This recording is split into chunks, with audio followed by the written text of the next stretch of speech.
Hello, everybody. This is Todd with Duct Tape Hanger.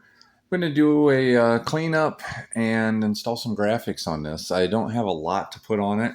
It'll be a pretty quick video on that part. But I'm going to do a thorough cleaning of the underside, the top. I got some gas on it from running it earlier. So she's just needs a little wipe down. I'm going to use some of that totally awesome dollar store cleaner. Seems to do a nice job and not leave any residue. So I'll go ahead and give it a quick wipe down. Then we'll start working on installing some graphics.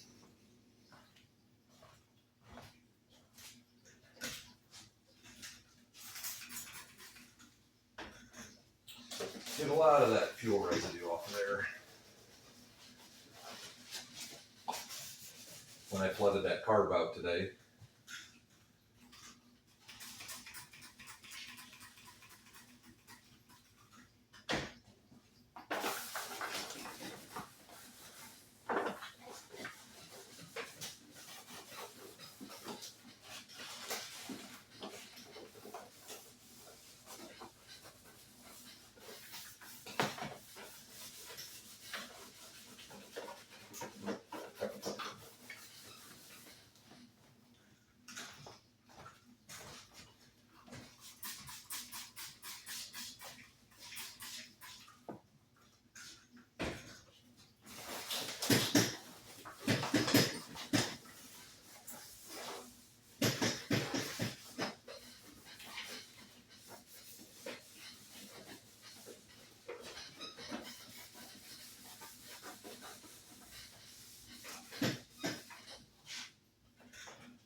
Okay, the bottom looks pretty decent.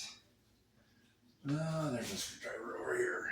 We'll go ahead and take that wing off, and we'll come back to that when we're ready to put some graphics on it and clean the top part of it. I only put one wing bolt in it to run it. So.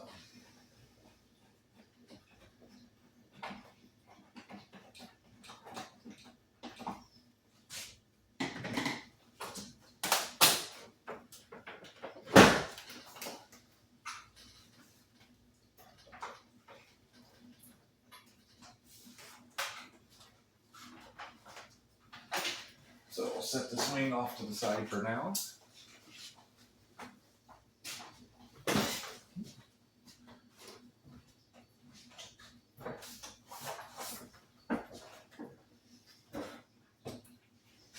All right. Now we can finish up this fuselage, make sure everything looks good in here from running it. I don't see anything that came loose. Everything looks good.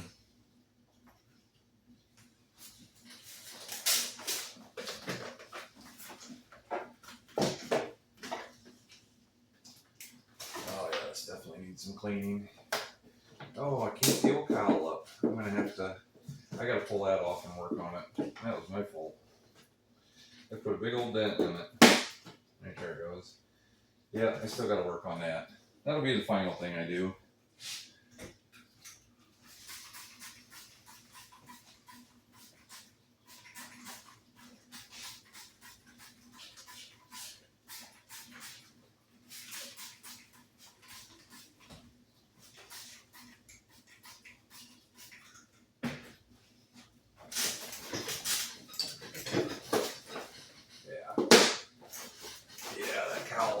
I've seen its better days.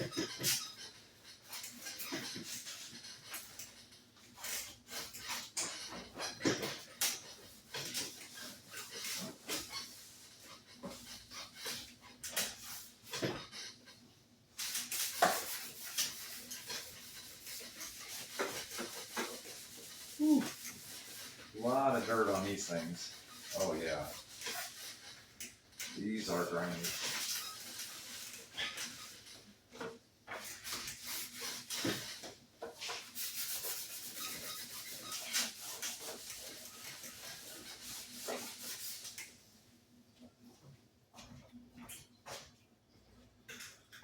Stuff definitely does a nice job.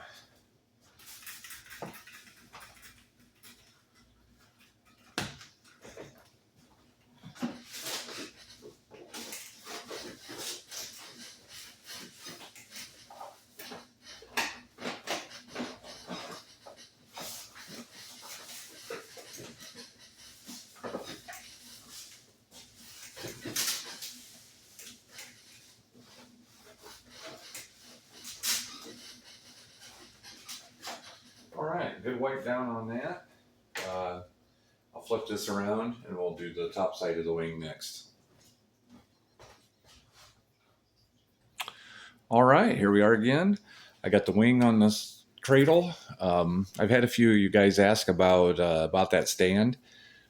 When I get done cleaning this and putting the graphics on it, I will do a little video on the stand and tell you about it and do some measuring, just in case you want to make one of your own.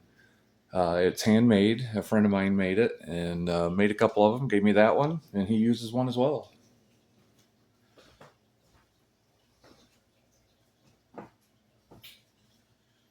All right.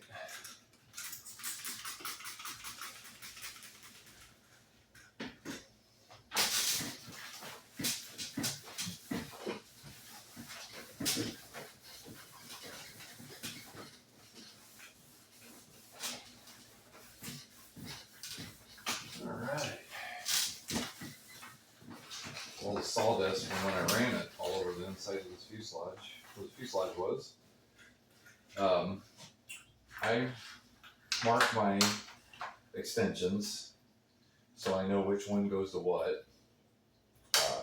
One is obviously right flap, left flap, ailerons. So I mark those off so I can tell which one's what. I'm going to find another color and put it on that one and match it. I think I got some green tape and I'll do that with that one. That way I don't mix them up and then have to take the wing back off. We all know how much fun that is when we do that.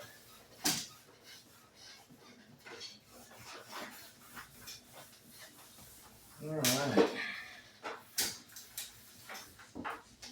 Covering's looking pretty good. Stuff does a really nice job of cleaning. Like I said, I don't see any residue or anything on it. The only thing I will do is I am going to take, I might take a little rubbing alcohol where I'm going to put my graphics. This does come with the graphics for the Flying Tigers. So it will have just the stars on it. The rest of the airplane has all the graphics on it. This is the only thing that doesn't have installed. And it's just these. And I think these are the ones that came with the Top Flight kit. I don't see anything printed on them, but that looks like that would probably be what came with it. And we're going to put these out here on the wing where they belong. Do the same thing over here. And top and bottom. Nothing too fancy. We're not going to worry about measuring every little thing. We're going to just eyeball it, stick it, and be happy with it. So I'm going to use a little 91% isopropyl. And I will wipe off those edges or those wingtips where I know I'm going to be applying the sticker, just in case there's any debris or anything that cleaner did not get. And that should do just fine right there. The monocoat on this was actually in pretty decent condition, other than a couple spots. I seen that he did all the panel lines and weathered the fuselage, but he never got to it on the wing. And the wing I don't think was ever finished. So I don't know if this is a new wing for that airframe. I have no idea. I might have given the wrong wing with the wrong airplane. But the other one was set up for retracts and the fuselage had the air tank and stuff in it. So I figured this one went to that one. All right. Let's peel off one of these and see what we get. Let's see here. I think these are just standard sticky back. Oh yeah, they sure are standard sticky back. And oh, do they have a lot of curl? Whew. Okay. I'm going to. Oh, well, I guess I'm going to stick it right there since that's where it wanted to be. And I'm just going to slowly work this and get a flat lay out of it so it doesn't end up with a bunch of bubbles. Just like that. And I don't think I would have been able to peel that back up. Let's see, I usually have a card. Laying it over here. And I don't know what I did with it. I don't see it, but I usually take a like a grocery store member's card and I'll rub that down and get that down a little tighter and make sure everything's sealed. But I thought I had one laying up here and I don't see it. Obviously I'm pretty well organized, as you can tell, so I'm going to grab one of them and I'll be right back.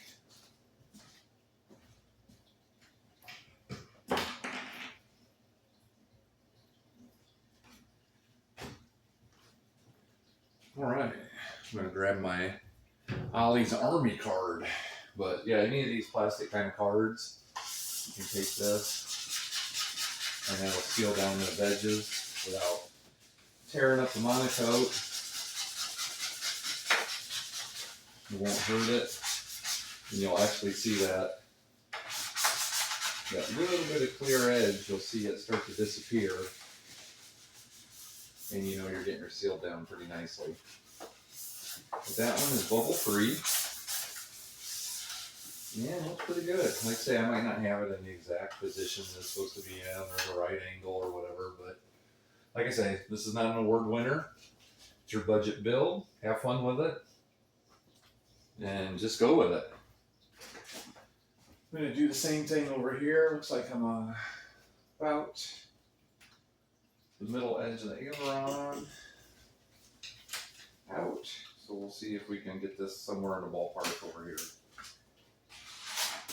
Man, these things are curly. So it looks like we're about right out in here.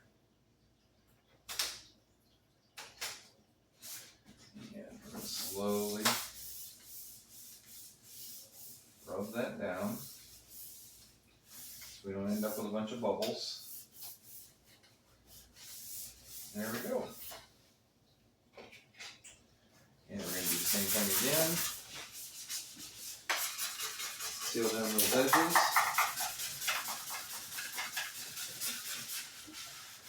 This is an old trick my dad taught me. My dad started flying in the 60s, way before they had proportional radios. He started with a thing called a Galloping Ghost, and basically it had a button that would make the rudder stop in different positions that just wiggle, and like one click would make it go that way, 2 clicks make it stop the other direction. And then later on they got into reed equipment where you actually had to tune the radio and tune the receiver every time you went out and flew. Alright, this one's got a couple little bubbles. So what I usually do is I'll go get a T-pin and I'll poke them and knock the air out from under them.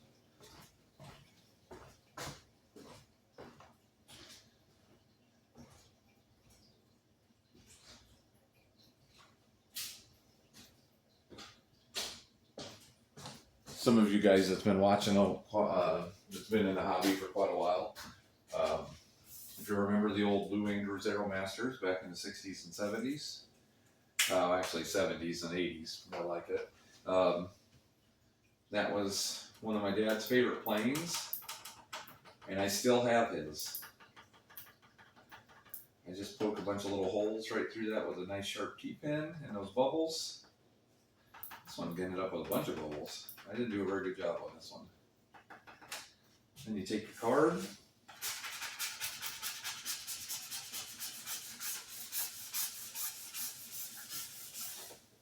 And yeah, I did not do very good on this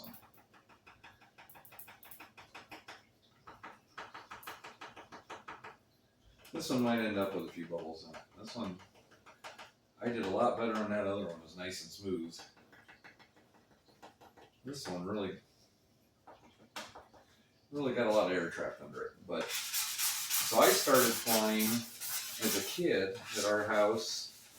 It was an old 3-channel Cadet, 40 size glow, and way back before buddy boxes and Bluetoothing transmitters. Yeah, there's no bubbles in that one. Transmitters, stuff like that.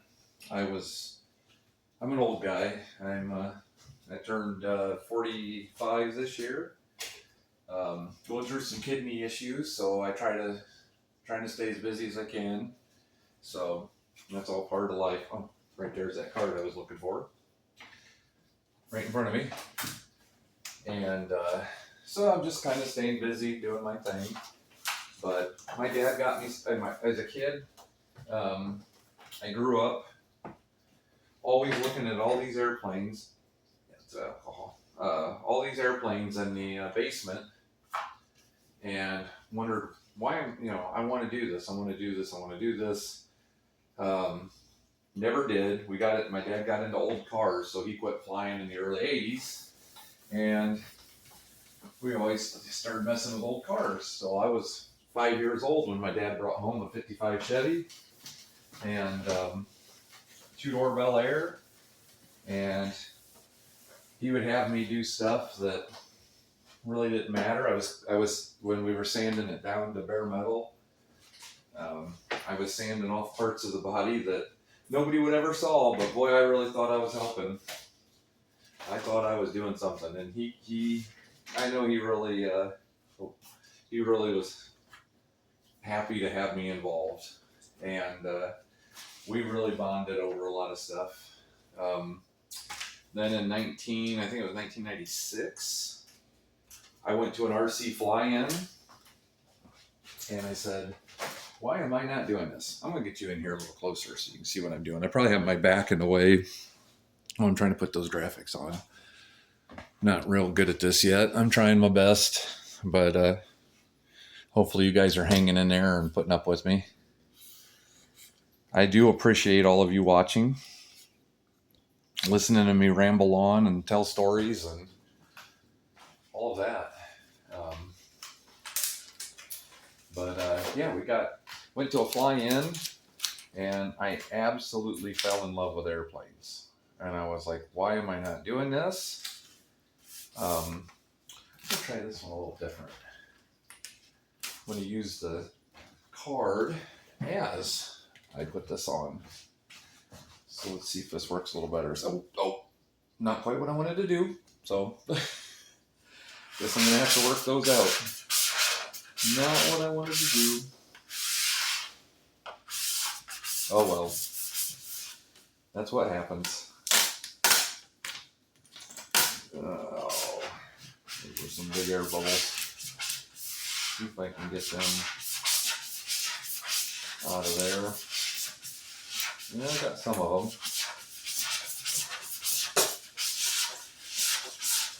But yeah, I went to fly-in, and that next weekend, I went to a hobby shop. I was 16 years old, drove in, and bought a Cadet Trainer LT40.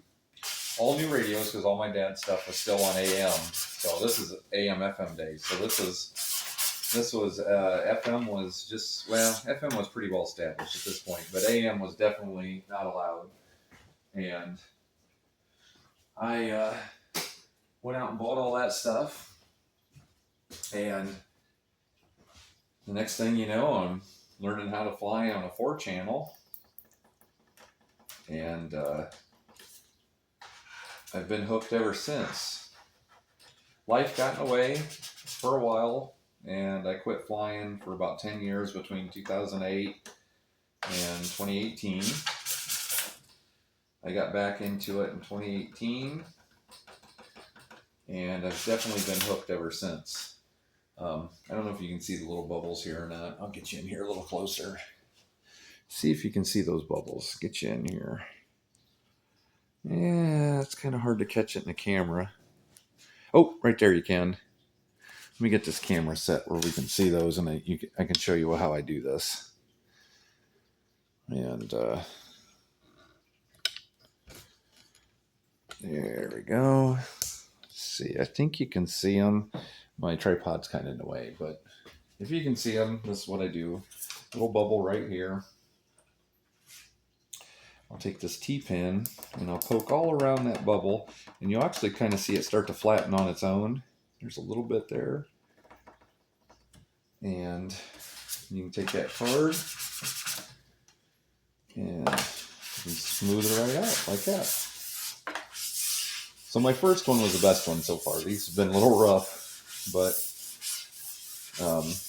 that's going to be good enough for that one. Now we'll go over to the other one. One more to go. But I hope you guys are kind of enjoying this stuff. I'm really enjoying putting out some content. I'm enjoying the feedback I get from you guys. It's been a good time. I've really enjoyed. Keep this kind of good motivation for me. Keeps me going. Keeps me doing stuff. Keeps me active. I do a lot of flying, but I've got so many projects, and I really kind of needed an outlet. So I really thought this would maybe be an interesting way of keeping the motivation. Now this graphic is very dirty. We are about right there. Okay. Now this time we're going to try this. See if I can do this right way. And just work this like this. Use my biggest muscle of my belly here. Use that kind of keep that wing stable. That's working pretty good. Oh yeah, much better. Much better. I don't even have a ripple in that one. Everything I got with this plane, it had to be sitting in a barn. The guy passed away, and it was years since he flew, and that's how I ended up with this stuff. I drove about 4.5 hours away. I found it on Facebook Marketplace.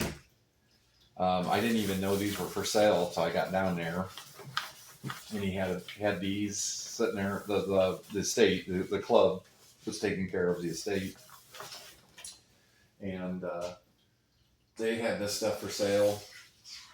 There were some nice planes that I didn't get, some nice projects that I didn't get. I just have way too many planes as it is, but I enjoy this, and it's for the price I get stuff. It's hard to replace it,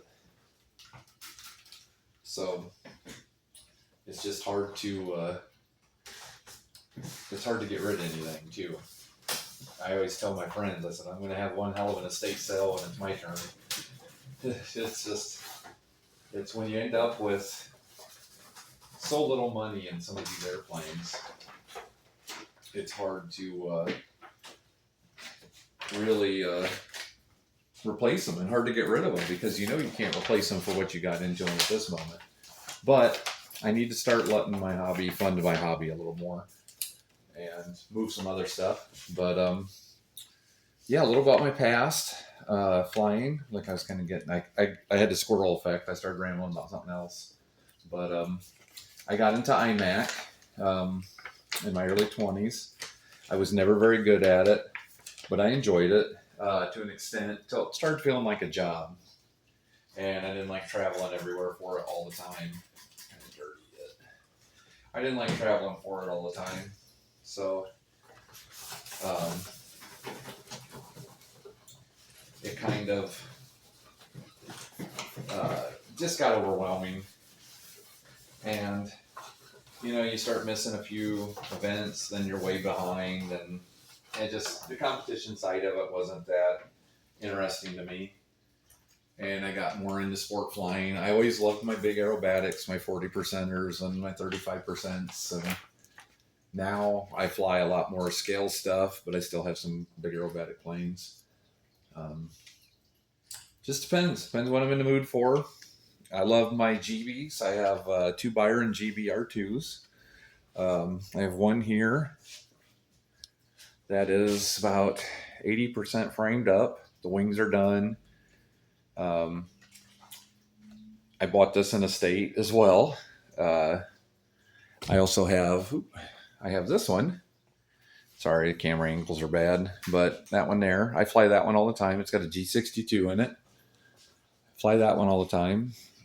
I've got a couple videos I think I posted of it flying. Plus, I put a GoPro on it one time.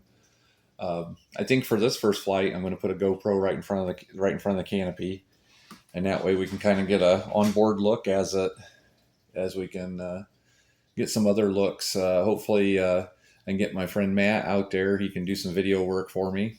Some of the older guys in the club don't like messing with cameras, so try to get out there next weekend and get some flights on it, and go from there. But I do appreciate all you guys. If you like listening to the stories, watching what I'm doing, keep clicking likes and keep commenting. Tell me all about your stuff and what you enjoy of the hobby, how you got started. I like hearing about it. All right, thank you guys.